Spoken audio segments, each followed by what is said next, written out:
Twelfth का chemistry first में रासायनिक बलगतिकी चैप्टर का हम लोग इसमें अध्ययन करेंगे आज। इसमें सबसे पहले रासायनिक बलगतिकी चैप्टर में सबसे पहला टॉपिक है कि रासायनिक अभिक्रिया में जब शुरू करते हैं तो उसमें अभिकारक क्या होता है, उत्पाद, और किसी भी अभिक्रिया को जब शुरू करते हैं तो उस अभिक्रिया का हम लोग वेग कैसे ज्ञात करते हैं। ठीक है, उस अभिक्रिया क्या ज्ञात करेंगे, वेग। अब वेग में ज्ञात करेंगे कि अभिकारक का वेग कैसे ज्ञात होता है और उत्पाद का। तो आइए इसको हम लोग शुरू करते हैं आज। क्या है कि किसी भी अभिक्रिया के लिए पहले अभिक्रिया क्या होती है, कोई भी अभिक्रिया क्या होती है, कोई भी अभिक्रिया। तो जैसे कि मैं कहूँ जैसे ये जल है, H2O है, हम लोग कहेंगे H2O में हम लोग क्या डाल देंगे, इसमें नमक डाल देंगे। क्या डाल देंगे, नमक, NaCl। तो अब ये अभिक्रिया में क्या मिल गया, NaCl मिल गया और ये H2O मिल गया। तो ये दोनों जब मिलकर जब नया पदार्थ बनाएंगे, नया पदार्थ क्या बनाएंगे, शरबत लिखा है ना, कुछ अलग मत पढ़िएगा। हमको लग रहा है कुछ अलग पढ़ रहे हैं। हाँ सुनिए इधर, क्या है कि NaCl और H2O, क्या है, NaCl है और H2O, तो ये दोनों मिलकर नया पदार्थ बनाएंगे। तो इन दोनों को कहेंगे कि जब कोई इसे बोलेंगे जो अभिक्रिया में बनाने के लिए जो भाग लेते हैं, ठीक है, अभिक्रिया बनाने में जो क्या करते हैं, भाग लेते हैं। जैसे कि मान लो एक पूरा क्लासरूम है, ये पूरा क्या है, क्लासरूम है। इस क्लासरूम में जितने लोग पढ़ते हैं, क्या करते हैं, जितने लोग पढ़ते हैं वो लोग अभिकारक हैं। क्या है, अब वो लोग अभिकारक हैं। आज जैसे पढ़कर निकलेंगे, अब कुछ बन गए नहीं, मतलब अभी तो स्टूडेंट है सब लोग, और जब पढ़ने के बाद कुछ बन गए, कोई पुलिस बन गया, कोई दरोगा बन गया, कोई DM बन गया, जो भी मतलब बन गया, जाके गांव का प्रधान बन गया। ठीक है ना, ये तो गांव का प्रधान ज़्यादा ट्रेंडिंग में है। हमारे गांव का प्रधान बन गया तो कुछ नया बन गया है ना। तो कुछ नया बन गया मतलब क्या है कि पहले स्टूडेंट था, अब उसमें क्या लगा है, समय लगा है। क्या लगा है, अब ऐसा तो है नहीं कि निकला, मतलब अब क्या है कि मुझसे कलेक्टर की मेडल लेके बैठे, क्या पढ़ाया तुमको बनाते हैं, ऐसा तो होता नहीं है। क्या है कि पहले क्या है, उसमें अभिक्रिया है, मतलब ये सब क्या है, स्टूडेंट है, विद्यार्थी हैं। फिर उसमें क्या लगा है, समय लगा है। क्या लगा है, समय। और समय से कुछ नया बन गए। क्या हो गया, कुछ नया बन गए। तो जो नया बन जाता है, तो जो नया बनेगा उसे बोलते हैं उत्पाद, बोलते हैं उत्पाद। जैसे प्रोडक्ट बोलते हैं, क्या बोलते हैं, प्रोडक्ट। ठीक है, और इधर जो होता है इसे बोलते हैं अभिकारक। क्या बोलते हैं, अभिकारक, जिसे बोलते हैं रिएक्टेंट। क्या बोलते हैं, रिएक्टेंट। मतलब अभिकारक, इसका मतलब अभी हम लोग क्या है, अभी आप लोग स्टूडेंट लोग क्या हैं, अभिकारक हैं। क्या है, अभिकारक है। मतलब अभी अभिक्रिया अभी शुरू नहीं है। जैसे समय लगना शुरू हो जाएगा तो जो नया पदार्थ बन जाएगा उसे क्या बोलेंगे, प्रोडक्ट बोल देंगे, उत्पाद बोल देंगे। है समझ में? तो समझ में आया कि अभिकारक क्या है और उत्पाद क्या है। और एक चीज़ और याद रखिएगा कि अभिकारक से उत्पाद बनने में क्या लगता है, समय। है समझ में ना। कोई भी आदमी छोटा से जब बड़ा बनता है तो कुछ समय लगता है। ठीक है ना, ये YouTube का रील नहीं, रातों रात करोड़पति। ठीक है ना, ये देखिए। तो ये समझ में आया कि कोई भी अभिक्रिया में अभिकारक क्या होता है। तो अभिकारक किसे कहते हैं, अभिकारक। इस कोचिंग पे, मतलब इस संस्था पे हम लोग अभी देखिए, वो विद्यार्थी किसे कहेंगे, जो आकर इसमें बैठेगा, जो आकर इसमें भाग लेगा, तो उसे क्या बोलेंगे, विद्यार्थी। उस सबको अभिकारक बोल देंगे। तो कहेंगे किसी भी अभिक्रिया में जो भाग लेता है, जो भी यौगिक, जो भी तत्व क्या करता है, आकर भाग लेता है, उसे क्या बोलते हैं, अभिकारक। तो इसमें भाग, अब इसे अभिक्रिया को शुरू करने के लिए कौन कौन भाग लिया है, नमक लिया है और पानी, नमक और जल, NaCl और H2O। तो इसे क्या बोलेंगे, सब अभिकारक हैं। और जब ये नया पदार्थ बन जाएगा शरबत, ये क्या बन जाएगा, उत्पाद बन जाएगा। समझ में आया। अभिकारक क्या होता है, उत्पाद क्या होता है। जब अभिकारक से कोई उत्पाद बनता है उसमें क्या लग जाता है, समय लगता है। बिना समय क्या होगा नहीं। अब इसके बाद अभिक्रिया के बाद क्या है, सुनिए, अभिक्रिया के बाद क्या है कि अभिक्रिया कई प्रकार की होती है। क्या होती है, अभिक्रिया कई प्रकार की होती है। तो कई प्रकार की होती है, तो पहले हम लोग पढ़ेंगे अभिक्रिया के प्रकार।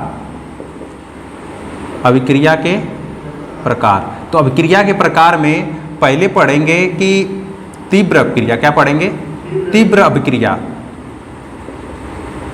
तीव्र अभिक्रिया। और दूसरा का क्या पढ़ेंगे, दूसरा एक है तीव्र अभिक्रिया, एक है मंद अभिक्रिया। क्या है, मंद अभिक्रिया, मंद अभिक्रिया। और तीसरा क्या है, अति मंद अभिक्रिया, अति मंद अभिक्रिया। याद रखिएगा। चलिए देखिए, अपक्रिया पढ़ चुके। अपक्रिया क्या है? अब अपक्रिया कई प्रकार की? 3 प्रकार की। एक कौन सी? तीव्र अपक्रिया, मंद अपक्रिया और एक होती है अति मंद अपक्रिया। तो ये जो तीव्र अपक्रिया है वही वाले हैं जो यूट्यूब पे रातों रात रील बनाकर मतलब करोड़पति बन जाते हैं। मतलब इसमें क्या है कि अभिकारक से उत्पाद बनने में कुछ सेकेंड कुछ मिनटों का समय लगता है। समझ में आया ना? मतलब वह अभिक्रिया जिसमें अभिकारक में क्या हो जाए, नमक और पानी, तो नमक और पानी यही अपक्रिया है तीव्र अपक्रिया। अब नमक पानी जो अपक्रिया करवाएंगे कुछ मिनट या कुछ सेकंड में घुल जाएगा, ये तीव्र अपक्रिया हो गई। ठीक है ना? तो मतलब ये क्या है कि उसमें समय कम लगता है। समय कितना लगता है? समय इसमें मिनट में समय लगेगा या तो मिनट में, इसमें या तो कहेंगे इसमें सेकंड में। तो कहेंगे कि वह अभिक्रिया, किसकी परिभाषा? तीव्र अपक्रिया की। वह अभिक्रिया जिसमें अभिकारक से उत्पाद बनने में कुछ मिनट या कुछ सेकेंडों का समय लगता है, उससे क्या बोलते हैं? तीव्र अपक्रिया। मतलब वो अपक्रिया तीव्र अपक्रिया कहलाने लगती है। फिर इसके बाद देखिए मंद अपक्रिया, एक होती है मंद अपक्रिया। तीव्र अपक्रिया हो गई, अब देखिए मंद अपक्रिया। अब मंद अपक्रिया क्या है कि मंद अपक्रिया उसे कहेंगे कि जिसे अभिकारक से उत्पाद बनने में उसे लग सकता है 1 दिन का टाइम लग सकता है, 1 घंटा का टाइम लग सकता है, 1 दिन का टाइम लग सकता है, 2 दिन का टाइम लग सकता है, 1 हफ्ता का टाइम लग सकता है। तो ये इसमें आ जाएगी मंद अपक्रिया में। है समझ में ना? जैसे मंद अपक्रिया जैसे बताइए, कोई भी मंद अपक्रिया बताइए जैसे कि उसमें समय लगता हो इतना करने में, जिसमें 1 दिन का समय भी लग जाता हो। जैसे दूध से दही बनना। अब उसको ऐसा तो है नहीं कि उसमें सेकंड का मिनट में दही बन जाएगा, ये ऐसा कुछ नहीं है। उसमें क्या लगेगा? उसमें कुछ ना कुछ टाइम लगे। जैसे कि अब रख देंगे तो 1 घंटा, कम से कम 1 घंटा लगभग करेगा।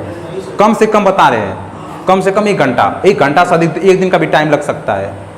होता है ना, रात में रखते हैं या सुबह रखते हैं, शाम को बनता है, रात में रखते हैं तो सुबह बनता है। तो उसमें क्या लगा है? मिनट टाइम लगा है, सेकेंड का लगा है? नहीं, उसमें क्या टाइम लगा है? उस अपक्रिया को करने के लिए उसमें टाइम लगेगा। उसमें या तो घंटा का टाइम लग सकता है या तो दिन का टाइम लग सकता है। तो इसे बोलते हैं मंद अपक्रिया। एट क्या है? अति मंद अपक्रिया। क्या है? अति मंद अपक्रिया। तो हम लोग अभी पढ़ाई कर रहे हैं तो हम लोग किस में आएंगे? अति मंद अपक्रिया में। अब क्या है कि अति मंद अपक्रिया क्या है कि यह अपक्रिया जब अभिकारक से उत्पाद बनाएगी तो इसे कम से कम 1 महीना का टाइम लगेगा। 1 महीना कह सकते हैं, 1 साल का कह सकते हैं, 6 महीना का कह सकते हैं। मतलब इसे महीनों का टाइम लगने लगता है। जैसे लोहा पे जंग लगना। क्या है? लोहे पे जंग लगना। अब लोहे का जंग तो रातों रात लगता नहीं है, घंटों में से मिनटों में तो लगता नहीं है। उससे कम से कम 2 दिन, 1 हफ्ता, 2 हफ्ता, मतलब 2 दिन नहीं कह सकते हैं, जैसे 1 हफ्ता, 1 महीना, 2 महीना, मतलब उसमें इन दोनों की तुलना में टाइम अधिक लगेगा। उससे बोलेंगे अति मंद अपक्रिया।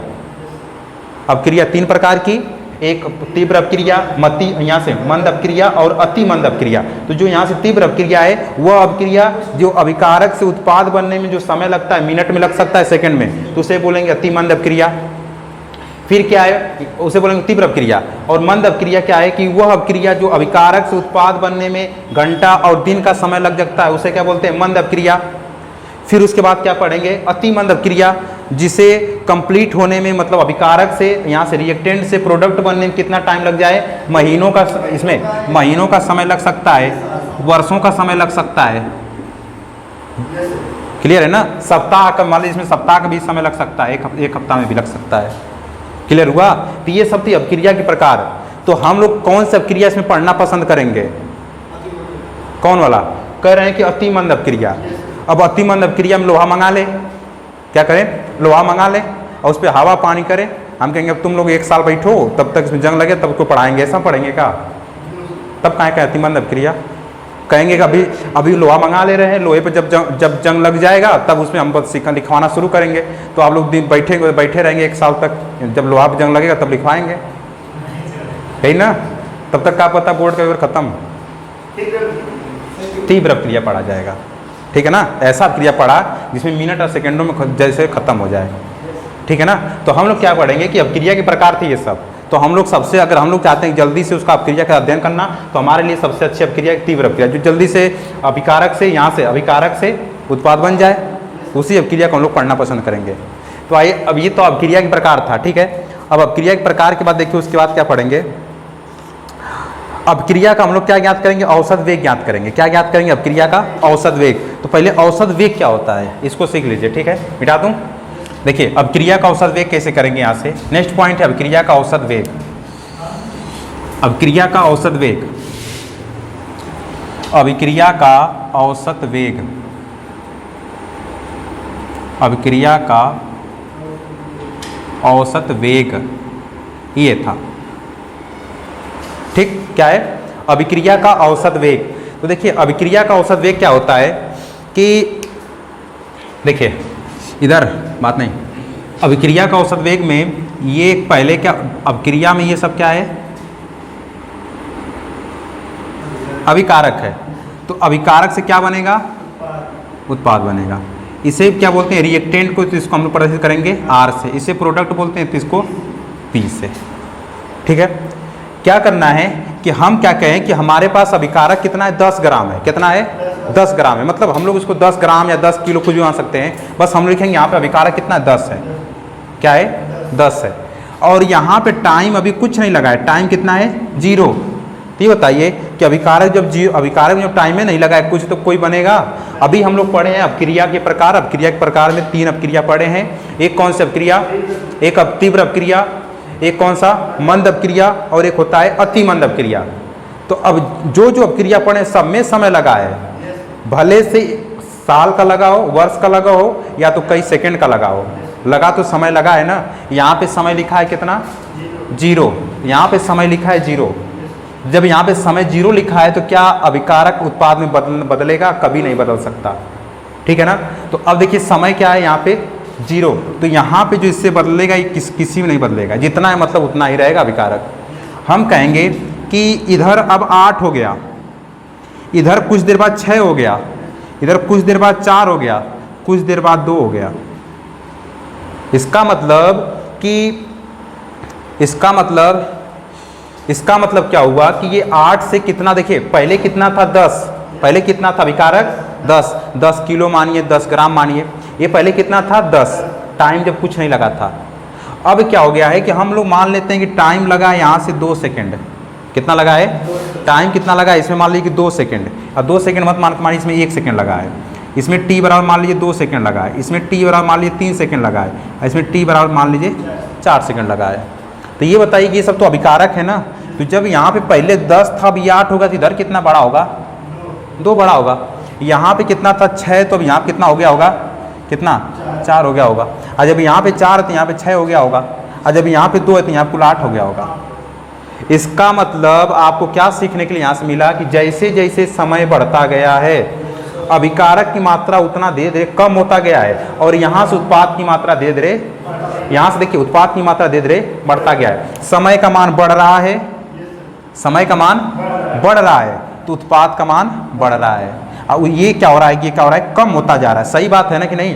अभी तक अपक्रिया हम लोग पढ़े हैं कि जैसे जैसे अपक्रिया में समय लगाते जाते हैं, नहीं समझ में आया? दूसरा एग्जांपल देखिए, जैसे कि ये है, इसमें पानी है और चीनी है। तो जैसे पानी और चीनी डाल देते हैं, तो जैसे जैसे अगर इसको हिलाएंगे भी नहीं तो रख देंगे, तो जैसे जैसे समय बढ़ता जाएगा चीनी खत्म होती जाएगी, शरबत बनता जाएगा। मतलब चीनी क्या है? अभिकारक है। तो चीनी की मात्रा धीरे धीरे कम होती जाएगी, घुलती जाएगी उसी में। और जो नया पदार्थ हम लोग जो नया पदार्थ बनाने की कोशिश करें, अर्थात शरबत, उसकी मात्रा मतलब शरबत बनता जाएगा। सही बात है ना। तो उसमें शरबत बनने में क्या लगता है? धीरे धीरे समय बढ़ता जाता है और शरबत बनता जाता है, और चीनी धीरे धीरे क्या होती है? खत्म होती जाती है। ये समझ में आया? तो हम इसमें ये सिखा रहे हैं कि आपको कि जब कोई अभिकारक उत्पाद बनाता है, जब कोई अभिकारक उत्पाद बनाता है तो उसमें सबसे अच्छी बात क्या है कि उसमें क्या लगता है? समय लगता है। आज जैसे जैसे समय बढ़ना शुरू हो जाएगा, उत्पाद की मात्रा क्या हो जाएगी? बढ़ती चली जाएगी, और अभिकारक की मात्रा क्या होगी? कम होगी। तो ये समझ में आया?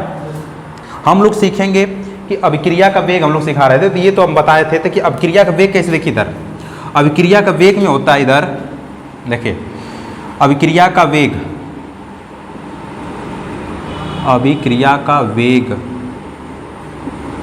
बराबर, देखिए हम लोग पढ़ेंगे इसमें अभिक्रिया का वेग बराबर क्या हो जाएगा?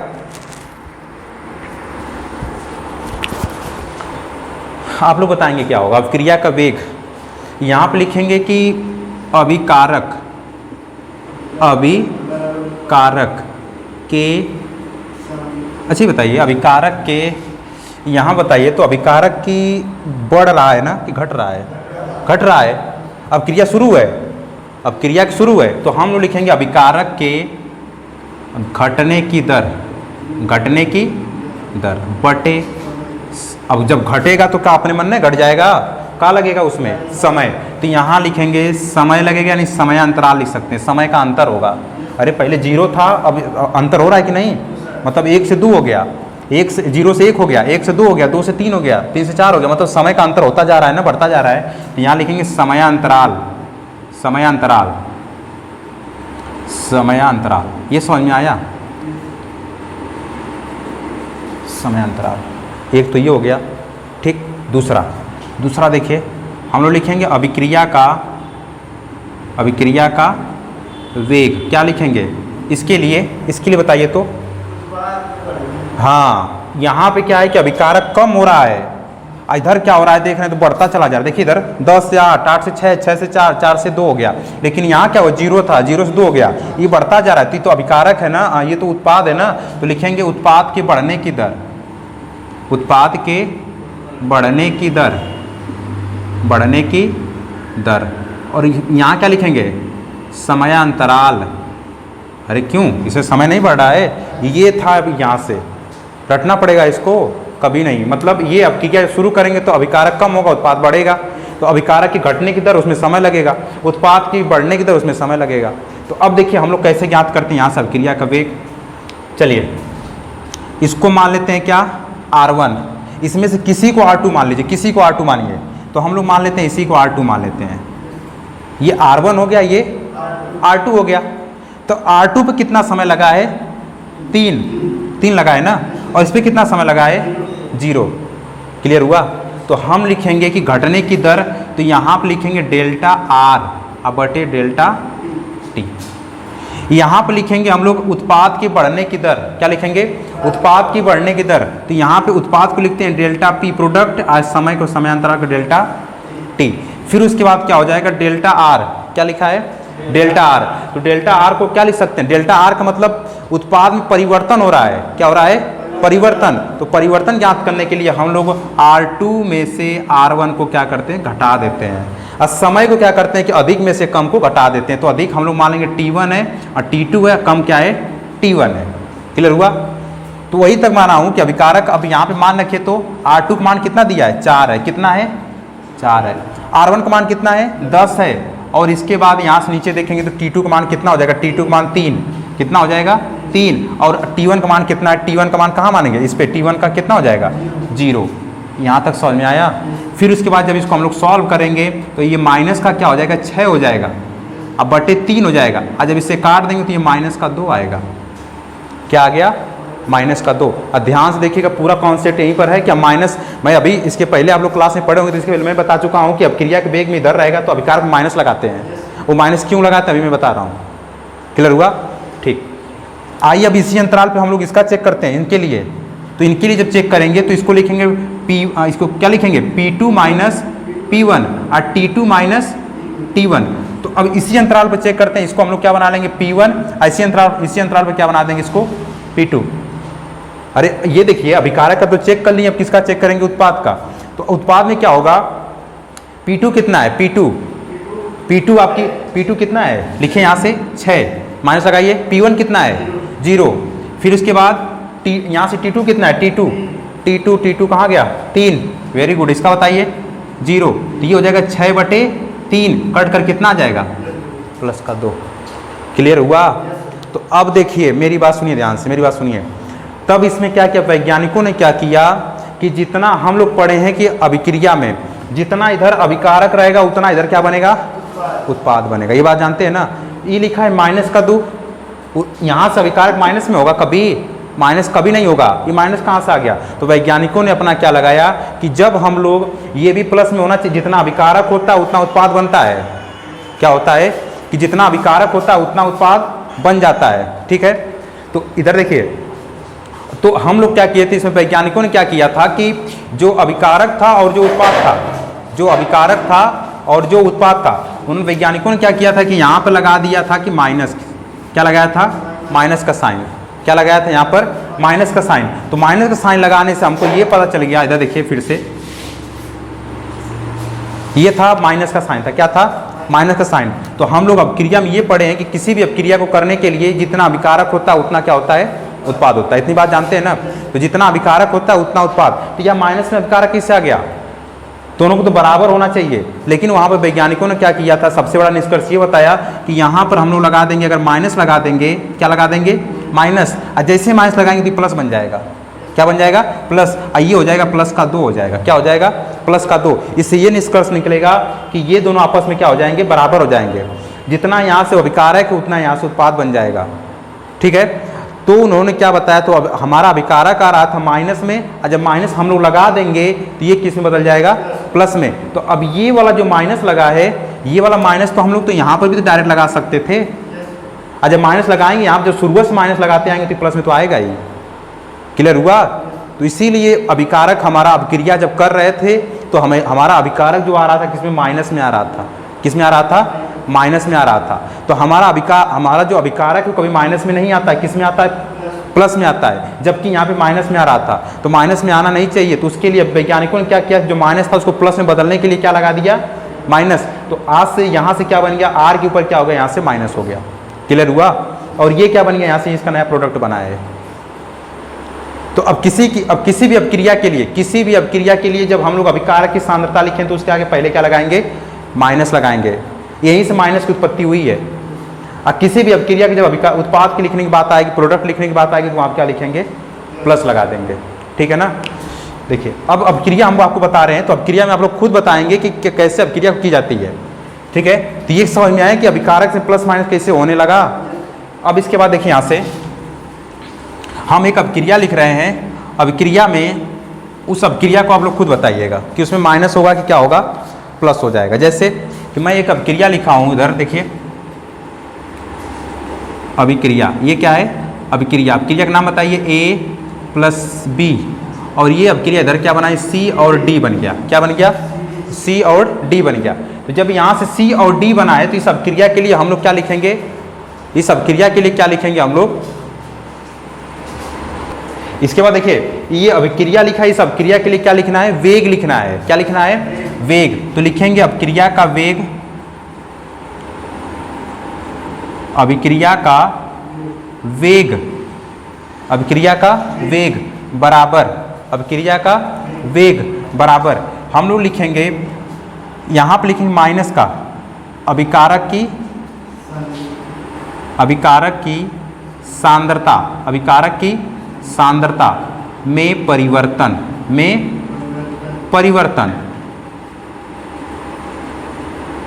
परिवर्तन बटे समयांतराल, समयांतराल है ना, बराबर। अभी माइनस समझ में आया, माइनस क्यों लगा है। ठीक, इधर क्या लिखेंगे, उत्पाद में, उत्पाद की सांद्रता में परिवर्तन, उत्पाद की सांद्रता में परिवर्तन बटे क्या हो जाएगा, समयांतराल, बटे क्या हो जाएगा, समयांतराल। तो ये था तो अभिकारक की सांद्रता में परिवर्तन, और क्या है तो उत्पाद की सांद्रता में परिवर्तन बटे समयांतराल, इधर समयांतराल। तो अब अभिकारक कहाँ पर है, अभिकारक ये है ना, तो इसको लिखेंगे माइनस का, देखिए इधर लिखेंगे माइनस का dA बटे क्या हो जाएगा, dt, ऐसे, और डेल्टा लगा देंगे, फिर बराबर लगाएंगे। इसके लिए क्या लिखेंगे, माइनस का, फिर इसके लिखेंगे, जब माइनस लिखेंगे तो डेल्टा यहाँ पर लगाएंगे b, और यहाँ हो जाएगा डेल्टा t, परिवर्तन है ना। फिर बराबर लिखेंगे। अब ये क्या आ गया, हमारा ये जो इतना मान था, ये वाला मान था, ये तो अभिकारक है ना, रिएक्टेंट है, और ये वाला जो हमारा मान है ये क्या दिया है, प्रोडक्ट दिया है। तो इसे क्या लिखेंगे, प्रोडक्ट में क्या लगता है, उत्पाद में क्या लगता है, हमेशा प्लस। प्लस नहीं लिखेंगे तब भी प्लस में रहता है। तो यहाँ से लिखेंगे माइनस का प्लस का डेल्टा C बटे डेल्टा T बराबर प्लस का डेल्टा D बटे डेल्टा T। तो ये अपक्रिया के लिए वेग हो गया। आपसे क्वेश्चन में पूछेगा, एक क्वेश्चन आएगा, कैसे क्वेश्चन, एग्जांपल देखिए, कहेगा कि NH2 + H2 इधर बना देगा NH3 अमोनिया, पूछ देगा कि इसका वेग बताइए। तो इसको पहले संतुलित कीजिए। हाइड्रोजन कितना बार है, 3 बार, इधर कितना बार आ गया है, 2 बार, इधर 3 इधर 2। तो हम लोग क्या कर सकते हैं, पहले हाइड्रोजन कितना, हाइड्रोजन यहाँ से नाइट्रोजन 2 बार है, इधर कितना है, 1 बार है, यहाँ पे 2 लगाइए, नाइट्रोजन 2 बार हो गया। हाइड्रोजन कई बार हो गया, 6 बार हो गया, लेकिन यहाँ पे 2, यहाँ पे 3 लगा देंगे। पूछेगा कि सब क्रिया के लिए वेग समीकरण लिखिए। क्या पूछेगा? वेग समीकरण या वेग, तो हम लोग लिखेंगे अब क्रिया का वेग। देखिए कैसे लिखेंगे, अभिक्रिया का वेग, अभिक्रिया का वेग। तो अभिक्रिया का वेग कैसे लिखेंगे? तो ये हो जाएगा डेल्टा NH2 बटे डेल्टा T, और ये इधर का सब माइनस होता है, यहाँ माइनस लगाएंगे। क्या लगाएंगे? यहाँ से माइनस। फिर उसके बाद लिखेंगे बराबर, फिर इसको लिखेंगे जो संख्या बटे में आ जाती है, इस संख्या को मैं कल बताऊंगा कि संख्या क्या है, अभी यहाँ से देख लीजिए 1/3, इसे लिखेंगे डेल्टा H2 बटे डेल्टा T। इसके लिए क्या लिखेंगे? 1 बटे प्लस का, इसके लिए माइनस का हो जाएगा 1/2 डेल्टा NH3 बटे डेल्टा T। तो ये अब क्रिया के लिए इतना वेग लिखने के लिए आएगा। ये था, ठीक है। इसके